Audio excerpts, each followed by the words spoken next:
Merci pour ta parole, la puissante ta parole qui transforme, qui change, qui nous amène, Seigneur, à ta ressemblance.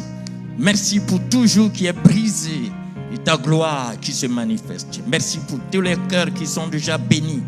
La louange soit à toi, Seigneur, au nom de Jésus. Amen. Amen. Soyez bénis au nom de Jésus. Alléluia. Merci, Seigneur. Alors, il faut saluer ton voisin, dis-lui bonjour. Alléluia. Merci, Seigneur.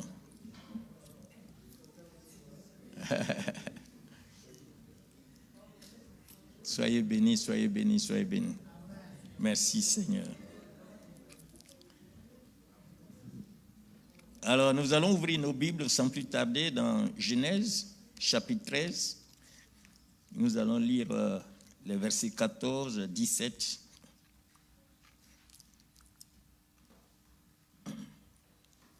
Genèse 13, 14, 17. Ah, c'est déjà programmé. Hein? L'Éternel dit à Abraham, après que Lot se fut séparé de lui, lève les yeux et, du lieu où tu es, regarde vers le nord et le midi, vers l'Orient et l'Occident, car tout le pays que tu vois, je le donnerai à toi et à ta postérité pour toujours. Je rendrai ta postérité comme la poussière de la terre, en sorte que si quelqu'un peut compter la poussière de la terre, ta postérité aussi sera comptée. Lève-toi, parcours le pays dans sa longueur et dans sa largeur, car je te le donnerai. Que le Seigneur bénisse sa parole. Alléluia. Je vais vous parler d'un thème très important aujourd'hui. Ce que tu vois, c'est ce que tu obtiens. Ce que tu vois, ce que tes yeux voient, c'est ce que tu obtiens. Vous savez, il y a des saisons dans la vie où Dieu nous appelle à lever les yeux. Pas simplement pour observer les choses, mais pour voir spirituellement, voir au-delà des circonstances. Il nous demande de lever les yeux pour voir ce qu'il est prêt à nous donner par la foi.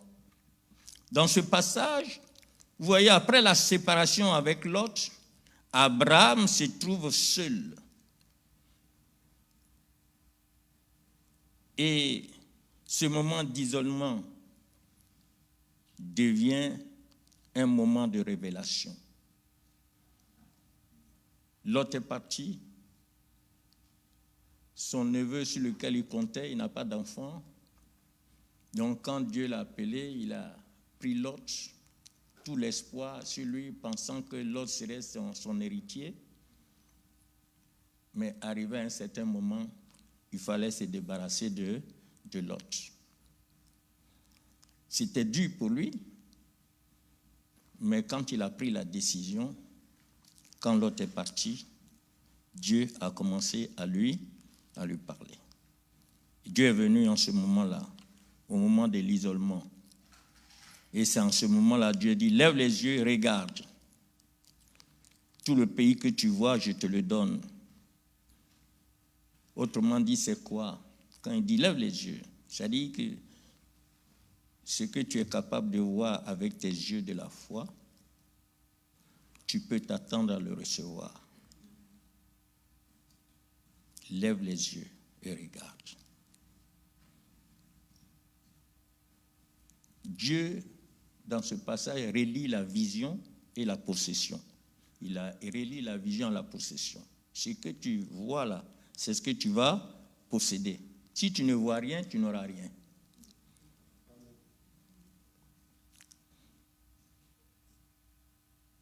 Ce que tu discernes, ce que tu proclames avec assurance, c'est ce que tu peux commencer à conquérir.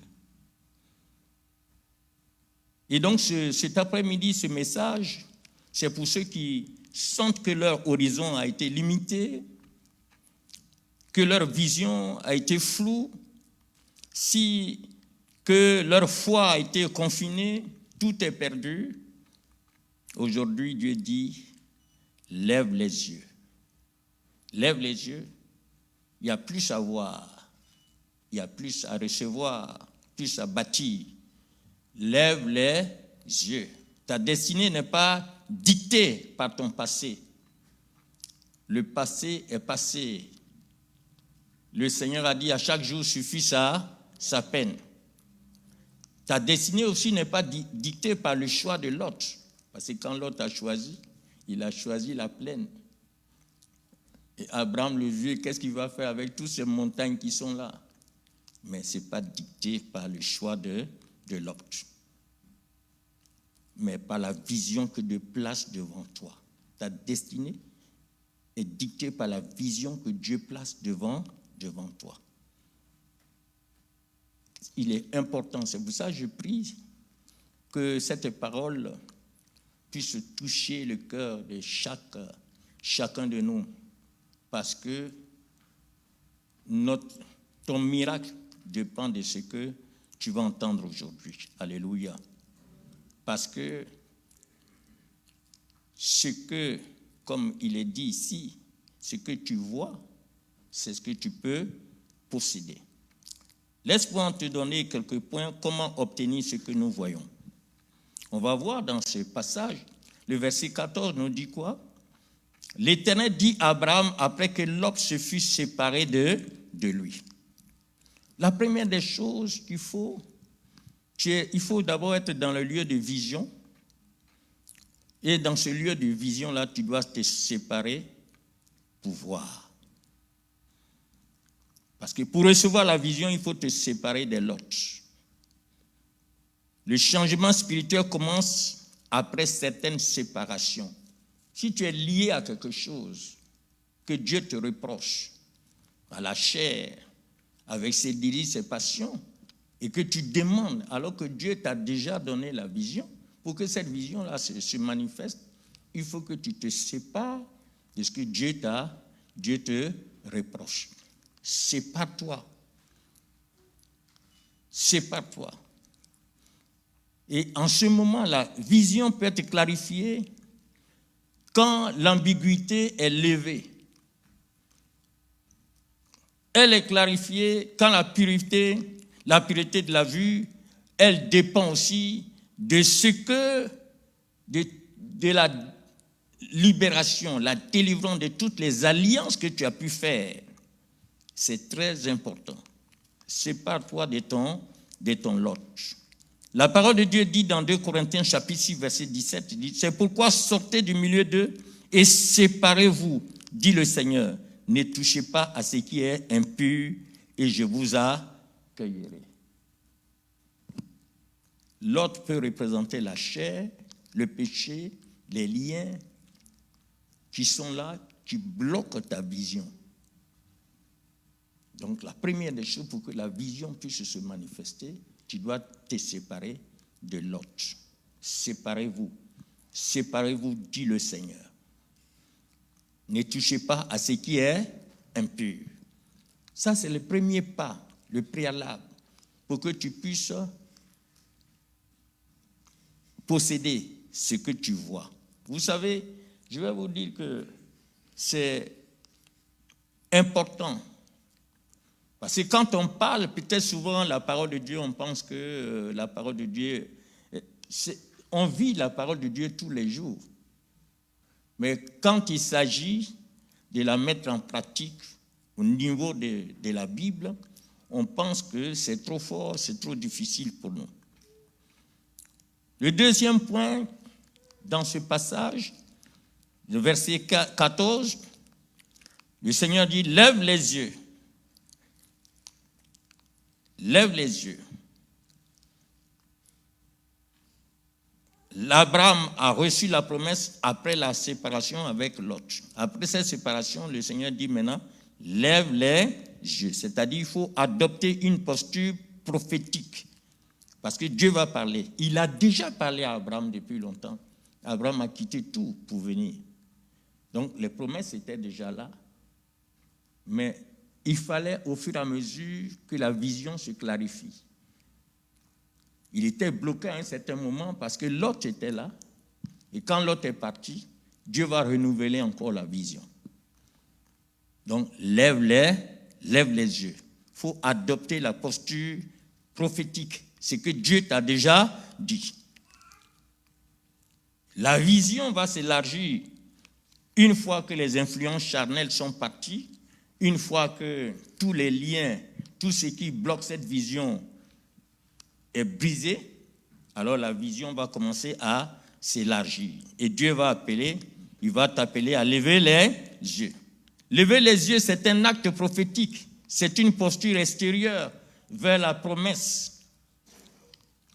Et aussi, tu peux saisir dans le visible ce qui est invisible. Lever les yeux, c'est quoi? Ça signifie quoi? C'est refuser la résignation.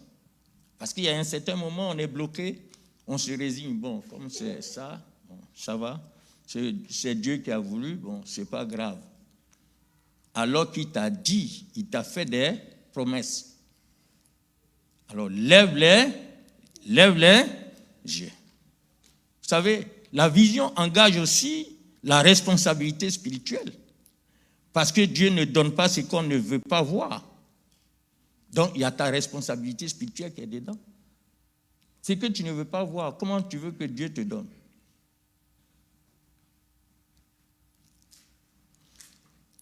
Il y a tellement de choses au niveau de la vision, mes frères. Ici, la plupart sont des Africains. Nous sommes tous des Africains ici. Comment tu es venu ici? Tu n'as pas eu la vision pour venir ici? Comment tu es venu?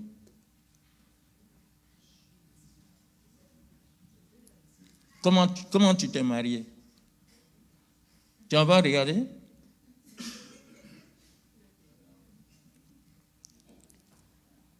Comment tu es ce que tu es aujourd'hui? Le travail que tu fais, les études que tu as faites, comment tu as pu les faire? Tu n'as pas eu la vision? Tu n'as pas eu la vision?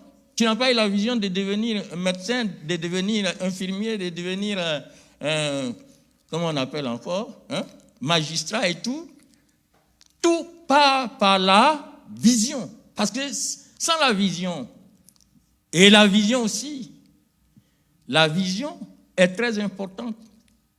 Mais si la vision n'a pas d'action, c'est une frustration. Une vision sans action est une frustration. Parce que si tu passes ton temps à répéter la même chose, je vais devenir ça, je vais devenir... Et puis il n'y a rien, il n'y a pas d'action dans ce que tu fais, c'est la frustration qui va venir.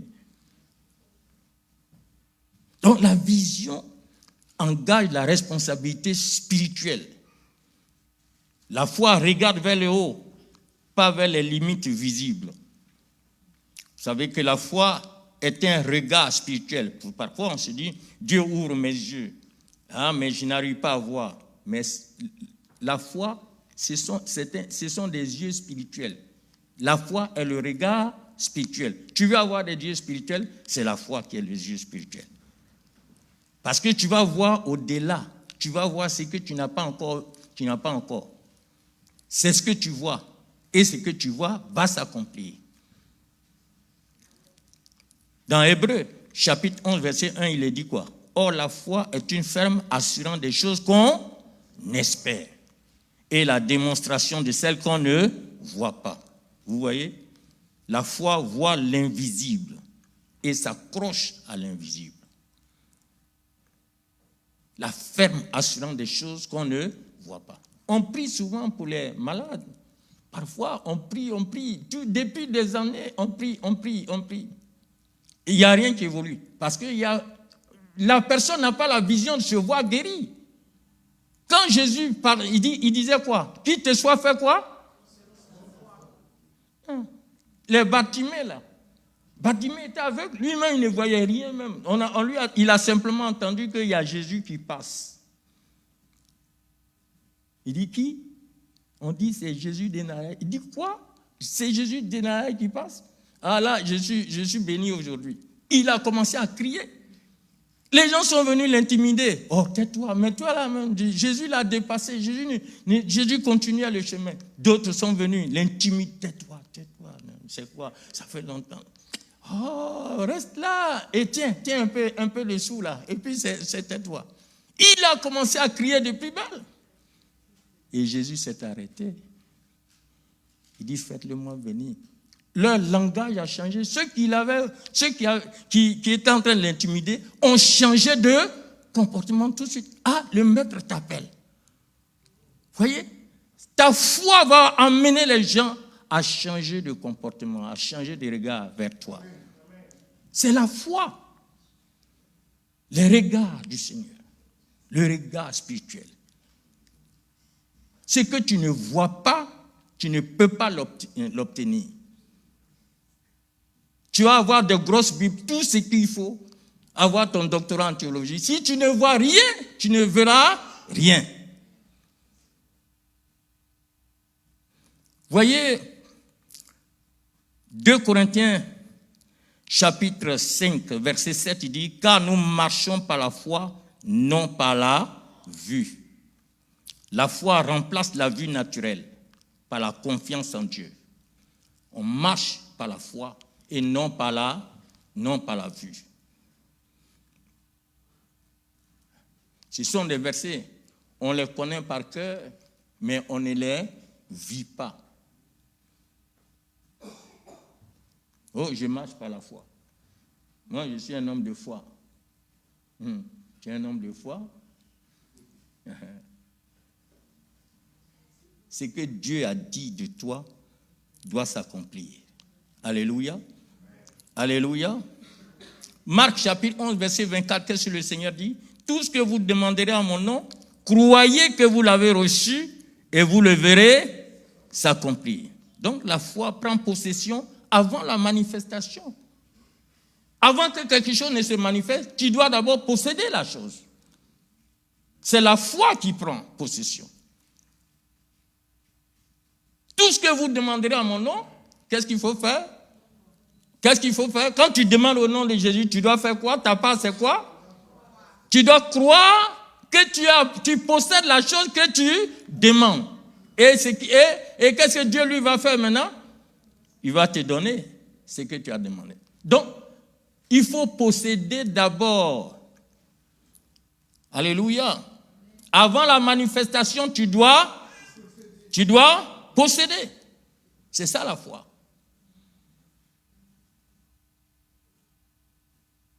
Ce que tu ne vois pas, tu ne peux pas le posséder. Jean 11, 40 dit, n'étais-je pas dit, si tu crois, tu verras quoi? Tout à l'heure, le groupe musical, ma fille avait dit ça, là. N'étais-je pas dit, si tu crois, tu verras la gloire de Dieu. Lazare était dans le tombeau. Sa sœur qui était tout le temps avec le Seigneur, même quand le Seigneur arrive, qui était pressé même pour préparer, pour faire tout ça. Là. Et Jésus qui était en train d'accuser sa Marie, regarde, je suis trop occupé depuis, elle ne fait rien et tout ça. Il vient, il dit, oui, non, il est déjà pourri, c'est fini là, ça fait 4 jours qu'on l'a enterré. Non, il faut laisser tomber ça là. Les résurrections là, ça va venir avec le temps. Si tu crois, tu verras la gloire. On peut marcher avec le Seigneur et puis, tu vois, notre foi peut être... comment on peut aller? Notre foi peut être bancale. Elle est comme ça. Marche. Parce que ce n'est pas possible. Marthe, Jésus dort chez toi tous les jours. Chaque fois qu'il va à Jérusalem, il vient chez toi. Il mange avec toi. Et tu ne peux pas croire qu'il est la résurrection et la vie. Et quand bien même qu'il dit qu'il est la résurrection et la vie, toi tu penses à la résurrection qui va venir plus tard, pas maintenant. La résurrection de ton frère. Et c'est ce qui arrive souvent. Alléluia. La foi ouvre les yeux à la gloire. Si tu crois, tu verras la gloire de Dieu. Si tu veux que les yeux s'ouvrent à la gloire, c'est la foi. C'est la foi qui ouvre les yeux. Si tu crois, tu verras quoi? La gloire de Dieu. Donc, la foi va ouvrir tes yeux et tu vas voir la gloire de Dieu. Amen. Donc, vous voyez ici ce que Dieu dit de vous. Il faut voir ce que Dieu dit de vous. Il faut voir guéri. Le Seigneur dit que par ses meurtrissures, tu es guéri. Il faut te voir guéri. C'est quand tu te vois guéri que tu vas voir la chose, la guérison se manifester. Il faut te voir libre. Il faut te voir victorieux sur toutes choses. Il faut te voir pardonner. Il faut te voir délivré. Il faut te voir marié. Au lieu de prier célibataire, ah Seigneur, cette année-là, si elle n'a pas, je vais, ça c'est fini. Vois-toi, tu as déjà prié. Si le Seigneur a dit que celui qui brûle, c'est quoi? Mais si tu brûles, ça veut dire qu'il y a un désir, ça veut dire que Dieu a préparé un mari ou une femme pour toi. Dans ce cas-là, vois-toi marié déjà, fiancé. Et Dieu va agir. Mais c'est toi qui as prié. Je connais quelqu'un là qui prie et puis qui va chercher, va faire les grandes soirées là pour chercher mari. Il va là-bas s'habiller, acheter des robes chères, puis aller là-bas, au milieu des païens là. Toi, tu es chrétienne. Qu'est-ce que tu vas faire là-bas? Saisis ce que le Seigneur t'a donné et tu verras la chose s'accomplir. Alléluia. Il faut te voir béni. Il faut te voir comme le Seigneur a dit, là où tes pieds ont foulé là, le lieu t'appartient. Il faut te voir tu possédais tes papiers. Vois ça. N'appelle pas conjuration, c'est que les gens appellent conjuration. C'est pas pour toi. Tu as les papiers, c'est pour toi, c'est pour toi. Dieu t'a envoyé ici et tu es un enfant de Dieu, la terre t'appartient. Quelle que soit la loi, quel que soit le gouvernement, ça, ce n'est pas ton problème. Moi, je m'en fous. Moi, je suis un enfant de Dieu. Je viens du ciel. Je suis fils de Dieu. Quand j'étais arrivé nouvellement à Paris, j'ai cherché une chambre, j'ai vu une affiche, là, on dit chambre à louer dans l'appartement d'une personne, chambre à louer. Oui, je suis allé au téléphone, j'ai pris le téléphone, j'ai appelé, j'ai eu une dame. J'ai dit, chambre à louer, je voulais une chambre. Elle a mon français, là, elle a vu que j'étais un Africain. Elle dit, bon, vous êtes un homme de couleur? C'est la première fois que j'entendais ces mots-là. Moi, je viens d'arriver du pays, je n'ai jamais entendu homme de couleur. J'ai dit, quelle couleur ça? Elle dit, non, mais... Elle dit, non, vous venez de l'Afrique? J'ai dit, non, madame. Moi, je suis pasteur, je viens du ciel. Je suis un enfant de Dieu. Elle dit, bon? Ah, mais il y avait un Malien qui était dans ma chambre, il n'a pas payé, donc moi, les hommes de couleur, mais comme si c'est vous là, vous pouvez venir. Mais je suis différent, alléluia. C'est quoi homme de couleur? Toi, tu n'as pas la couleur? Hein? Et je suis allé là-bas, dès qu'elle m'a vu, elle dit, bon, vous pouvez prendre la chambre. Mais non, mets-toi dans ta position en tant qu'enfant de Dieu. Quand Jésus était ici, là, est-ce qu'il était comparé à n'importe qui? Non. Tu es le petit frère, la petite sœur de Jésus-Christ. Tu es lié à Jésus par le sang. Où nous sommes ici, là, nous sommes tous liés par le sang de Jésus. On n'est plus liés par le sang de nos parents. Nous, c'est pour ça qu'on est frères et sœurs. Donc, il faut comprendre cela et vivre par la foi. C'est que la parole de Dieu dit. Et c'est pour cela, quand notre frère souffre, nous souffrons tous avec lui. Quand il est dans la joie, nous sommes tous dans la joie. Alléluia. C'est ça. Troisième point que je voulais souligner ici dans ce passage, tu as levé les yeux, d'accord, mais il faut voir aussi pour tes enfants. Le Seigneur dit quoi? Je te donnerai et je le donne à toi et à ta postérité. Il faut penser héritage et postérité. D'ailleurs, c'est naturel. Hein? Tout ce qu'on fait là, le travail et tout ça, c'est pour qui? C'est pour qui? Mais c'est ça la foi, mes frères. Déjà, on le fait de façon naturelle. Pourquoi tu ne vis pas ça spirituellement? Les enfants, là, dès que l'enfant vient dans le foyer, là, c'est fini, on n'a plus notre temps, c'est terminé, c'est l'enfant qui prend tout notre temps. À 3h du matin, on veut dormir, c'est là, lui, il pleure. Dis, tu es obligé de te réveiller.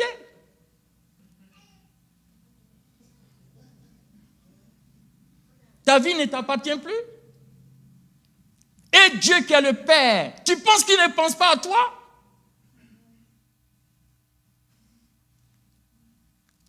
Si tu ne vois pas, tu ne feras quoi? Tu ne posséderas rien. Il faut voir pour tes enfants aussi. Il y a des gens qui voient mal pour leurs enfants. Regarde-moi ce vaurien-là. Hein? Il a sa grosse tête comme ça, là. Hein? Il vaut rien. Mais tu sors de ta bouche, il ne vaut rien. Mais il ne va rien. Il va rien devenir. Un jour, j'étais allé il y a une dame à Paris. Hein? On prie pour les conversions des maris. Un jour, je vais la visiter avec maman. On arrive là, elle fait la table et tout ça. Alors qu'elle disait, venez, vous allez annoncer l'évangile à mon mari. Ok. Le mari on était assis là. Le mari arrive. Elle dit, mais pasteur, le démon est là maintenant.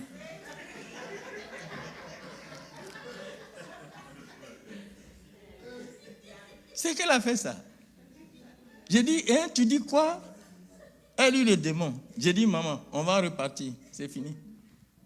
C'est même pas la peine de chercher à manger. On ne veut pas manger ici, là où il y a des démons. Nous, on n'est pas venus visiter les démons. Regardez-moi des choses comme ça. Tu es en train de prier et tu dis que ton mari, c'est un démon. Comment tu peux? Elle a fini par divorcer. Hein? Le gars, il a eu une femme ailleurs, il a fait 3 enfants. Mais puisque c'est un démon, ce que tu dis là, fais attention. La parole est très importante. Si tu veux sa conversion, tu dois voir sa conversion. Tu dois voir quelqu'un qui est converti, qui est né de nouveau, qui est zélé pour le Seigneur. Et cela va se passer. Mais si les démons, est-ce que Dieu a dit que le démon ne va pas se convertir? Il ne va jamais se convertir, démon. C'est l'enfer qui lui est réservé.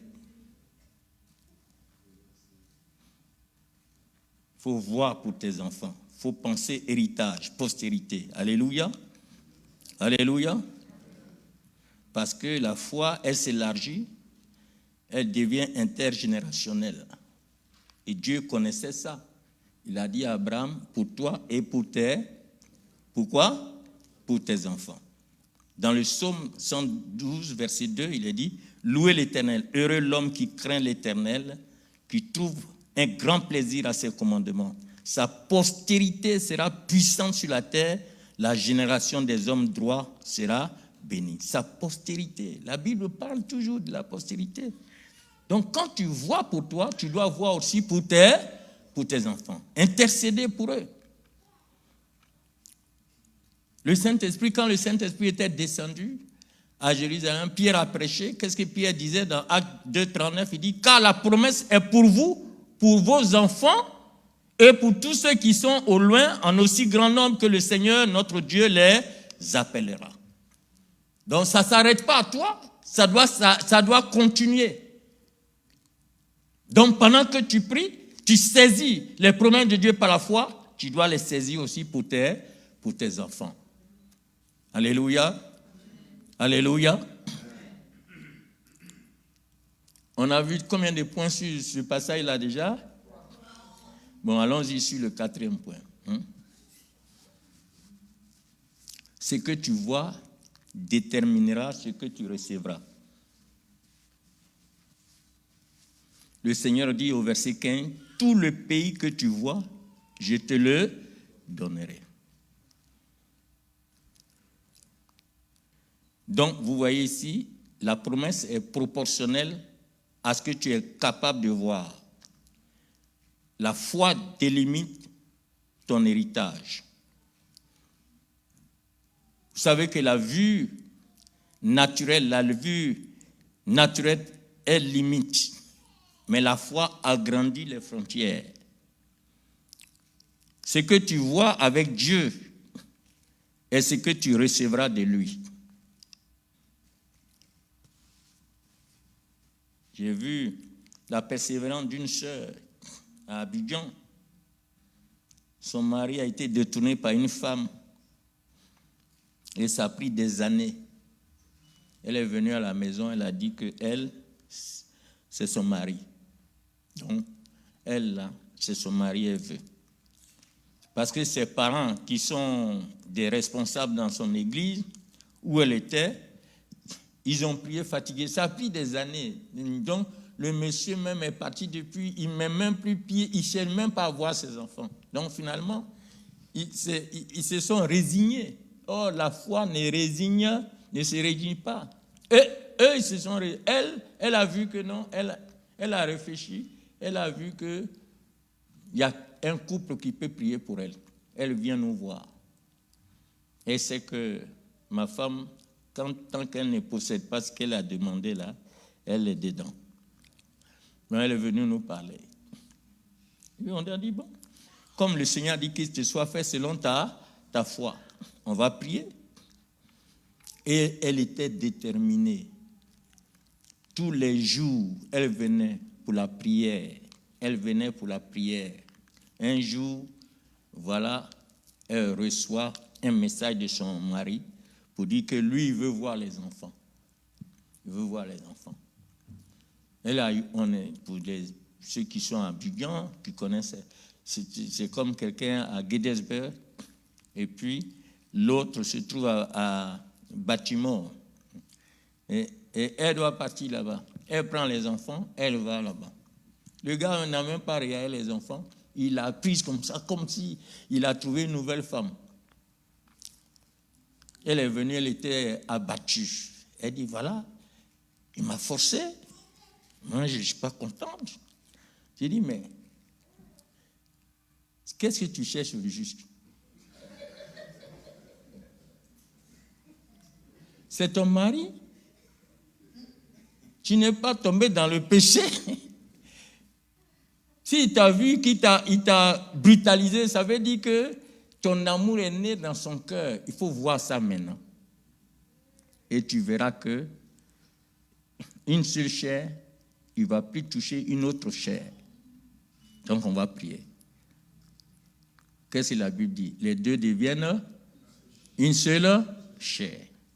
Donc, s'il t'a touché là, on va prier qu'il ne touchera plus, il ne touche plus cette femme-là. Parce que c'est toi qui es sa femme. Et on a prié. Semaine n'est pas finie encore. Il dit, il faut venir encore. Et elle est partie là-bas encore. Il a fait la même chose encore. Elle est venue me dire, je t'ai dit là. La porte est ouverte. Dieu est en train de se manifester. La semaine qui a suivi, il a pas dit, bon, je ne veux plus rester ici, il faut chercher une maison. On va. Elle a cherché une maison, il a déménagé, il est venu. Et maintenant, il vient à l'église, il l'attrape ici. Ah, ma femme là, c'est grâce à elle. Oh. Sa persévérance, elle a cru. Et la chose s'est réalisée. Ce que tu vois détermine ce que tu recevras. La promesse est illimitée dans le temps. Vous voyez? Hébreux, Habakkuk, chapitre 2, versets 2 à 3 dit « Écris la vision, grave-la sur des tables, afin qu'on la lise couramment. Elle s'accomplira elle ne mentira pas. Ouais, donc Dieu nous appelle à formaliser la vision. Écris la vision. Il nous donne une vision, écris-la. Même si son accomplissement tarde, ça semble tarder, écris-la. Et d'ailleurs même, écris partout. Et tous les jours, répète. Vis ce qu'il t'a dit. Et tu verras la chose s'accomplir. Dieu a déjà parlé. Il a parlé à plusieurs ici. À chacun de ses enfants, il parle toujours. Même si tu n'as pas parlé audiblement, tu as écouté un jour un message qui t'a touché. Et ce que Dieu dit là, on n'oublie jamais. Ce n'est pas quelque chose qu'on mémorise, c'est déjà mémorisé. Et chaque fois que tu es dans une situation que tu commences à te plaindre, le Saint-Esprit va te rappeler ce qu'il t'a dit. Et donc ce qu'il t'a dit là, il faut vivre ça. Hébreux chapitre 1, verset 8, il est dit quoi? Qu'il illumine les yeux de notre cœur, de votre cœur, et que vous sachiez quelle est l'espérance qui s'attache à son appel.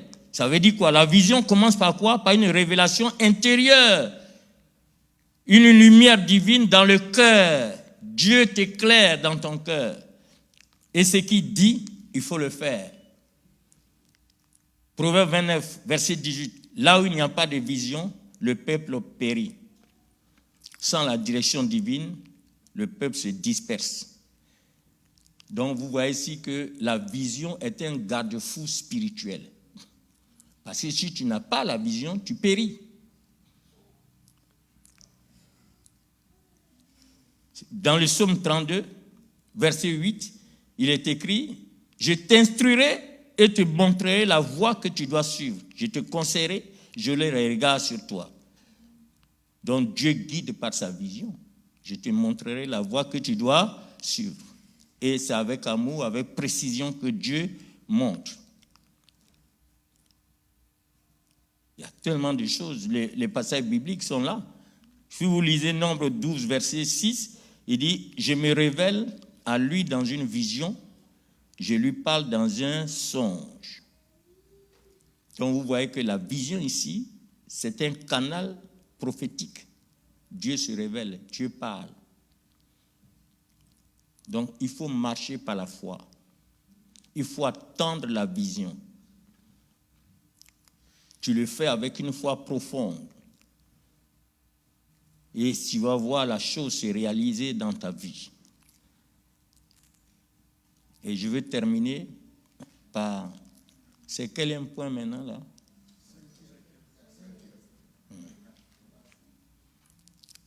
Voilà. Je vais terminer par là. Ce que tu parcours dans la foi devient ton territoire. Dans le verset 17, le Seigneur a dit quoi?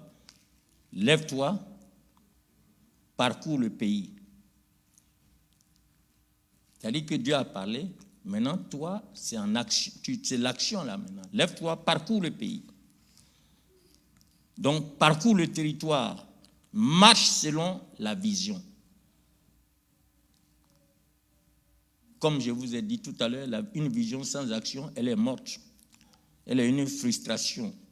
Parce que la foi véritable pousse à marcher, à proclamer, à établir. Quand le Seigneur met la main sur les yeux, il dit « vois ». Le gars ouvre les yeux et puis il regarde. Et puis il voit. Il n'est plus aveugle. Il tient, il dit « marche ». Il se lève et puis il commence à courir. Vous voyez, c'est ça la foi. Mais quand les gens n'ont pas la foi, tu vas crier jusqu'à toi-même, tu vas mourir même sur leur vie. Ils sont là seulement. Ils sont là, ils attendent. Tu attends quoi? Tu attends quoi? Ce que tu parcours dans la foi devient ton quoi? Ton territoire.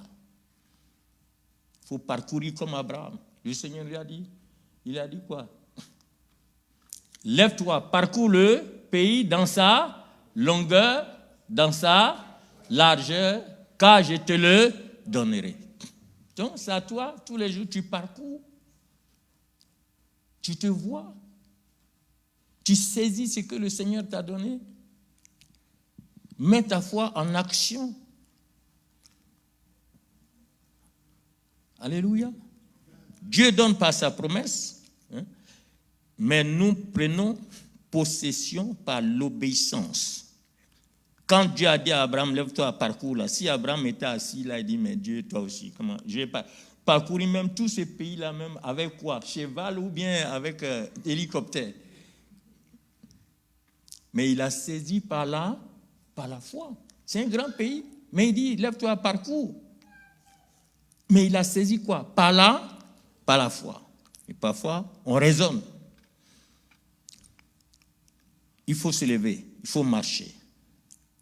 La vision reçue doit être confirmée par une action concrète. Il faut marcher. Marche. Marche dans la vision. Abraham a vu, mais il a marché aussi. Dieu n'a pas dit seulement il faut rester par la vision, mais il dit il faut marcher, il faut parcourir. Donc, la vision que tu as reçue doit être confirmée par une action concrète. C'est le mouvement spirituel. C'est la proclamation, la prière de proclamation, la prière d'intercession, les déclarations qui établit la conquête. Et tu dois le faire. Et tu ne dois pas craindre quoi que ce soit. Dans Deutéronome chapitre 11, verset 24, il est dit quoi? Tout le lieu que foulera la plante de votre pied sera à vous. Votre frontière s'étendra du désert au Liban et du fleuve à l'Euphrate, de l'Euphrate jusqu'à la mer occidentale. Et Josué 1, verset 3, la même promesse, il dit, tout le lieu que foulera la plante de votre pied, je vous le donne, comme je l'ai dit à Moïse. Il a parlé à Moïse, qui a été déclaré dans Deutéronome, il dit à Josué aussi. Donc, tu dois marcher sur ta promesse. Quelle promesse Dieu t'a faite? Quelles sont les promesses que tu as reçues depuis longtemps? Est-ce que tu as écrit les promesses que Dieu t'a faites? Il faut marcher sur la promesse du Seigneur. Ce que tu vois, c'est ce que Dieu peut manifester dans ta vie. Il ne t'a pas créé pour des horizons étroits. Il t'a créé pour regarder, recevoir, marcher dans une terre promise. La foi ne se contente pas d'entendre. La foi voit. La foi a des yeux. Ce sont les yeux spirituels. Et ce que l'œil spirituel saisit, le cœur peut le posséder. Et les pieds peuvent affermir. Et c'est pourquoi on dit même d'ailleurs de faire attention même à ce que nous regardons physiquement. Parce que ce que nous regardons physiquement agit sur notre pensée. Et ce que nous entendons aussi agit sur notre pensée. Or, là, dans le domaine spirituel, c'est la foi qui est le regard spirituel. Et donc, si tu te nourris de la foi, basée sur la parole de Dieu, tes yeux vont s'ouvrir et les gens ne vont pas te reconnaître. Ils vont voir que toi, ta tête en l'air. Un jour, ma femme travaillait chez une patronne. Elle a cherché du travail. Oh, elle a eu du travail chez une psychiatre, une femme psychiatre. Et la femme, elle a un gros chien. Elle a un gros chien. Et puis, quand ma femme est partie pour l'entretien, elle a vu ma femme. Elle dit, vraiment, c'est bien. Et puis, elle a dit, est-ce que tu aimes les chiens? Ma femme dit, non, les chiens. Il n'y a pas de problème. De toute façon, il n'y a pas de problème sur les chiens. Et puis, ma femme a commencé à travailler la première semaine. Deuxième semaine, quand ma femme ouvre la cour, le gros chien là, il vient, et puis la femme est à la fenêtre, elle regarde. Une fois, il est venu, ma femme était dans sa robe, il a mis son museau là,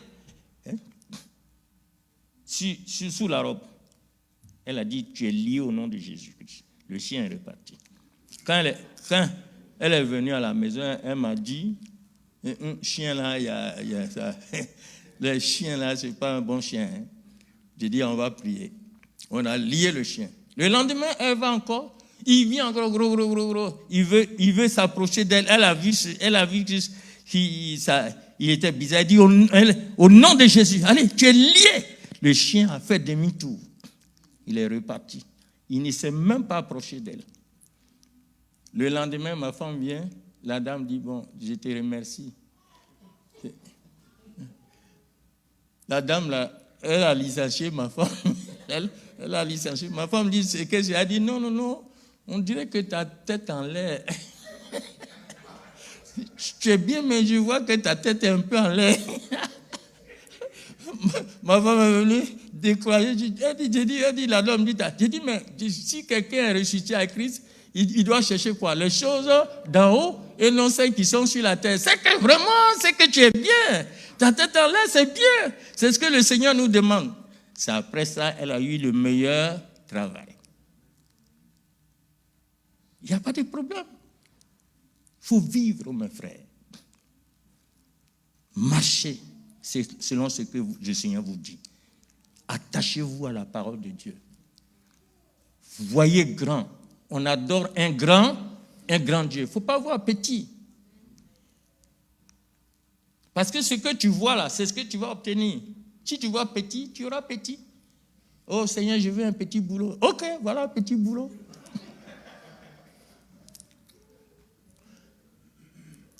Ce que tu vois, c'est ce que tu obtiens. On va se lever, on va prier. Alléluia. On va faire les déclarations aujourd'hui. Alléluia. Tu vas faire ces déclarations. Parce que Dieu a un rêve pour toi. Ce n'est pas seulement un rêve terrestre, de réussite, de matériel, un rêve de bien matériel. Mais le rêve du Seigneur est céleste. Et il veut toucher des milliers de personnes à travers toi. Pour le royaume de Dieu. Tu n'es pas sauvé pour rien. Alors, il ne faut pas t'attendre à ce que ton entourage peut dire autour de toi. Il faut regarder, fixer les yeux vers le Seigneur, avoir les yeux de la foi. Alléluia. Continuer à voir et à vivre le rêve que Dieu t'a donné. Parce que sa réalisation va se faire. Et cette réalisation va faire la différence entre toi et les autres. Il faut voir. On va prier. Tu vas d'abord prier selon ce que tu as entendu. Bénis le Seigneur. Et ensuite, on va faire quelques déclarations. Je vais te laisser prier d'abord. Il faut prier, te débarrasser de ton lot. Tout ce qui met des blocages à ta vision. Si tu ne vois rien, c'est qu'il y a des lots encore qui sont en toi, auprès de toi. Débarrasse-toi des lots d'abord. Et nous allons prier. Prions le Seigneur. Alléluia. Tu dois prier pour toi-même. Alléluia. Commence à renoncer à tout ce que le Saint-Esprit te reproche dans ta vie. Prie de Bispakande Kine Shikaradabashi. Rakambari de Bispekoro Rabashina.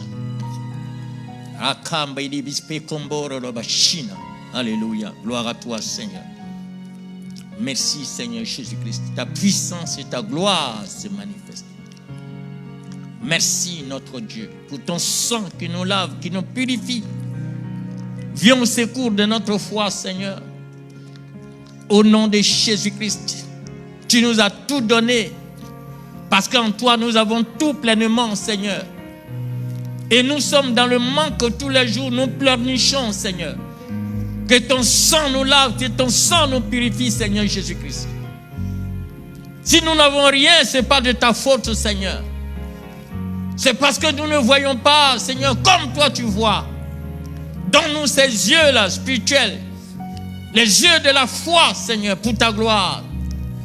Béni soit ton Saint-Nom, Seigneur. Merci, Jésus. La louange te revienne, Seigneur. Au nom de Jésus, merci, Seigneur. Alléluia. Au nom de Jésus-Christ. Amen. On va faire quelques déclarations. Alléluia. Tu vas prier avec moi au nom de Jésus-Christ. Alléluia. Alléluia. Tu vas dire, tu vas répéter, je lève mes yeux aujourd'hui,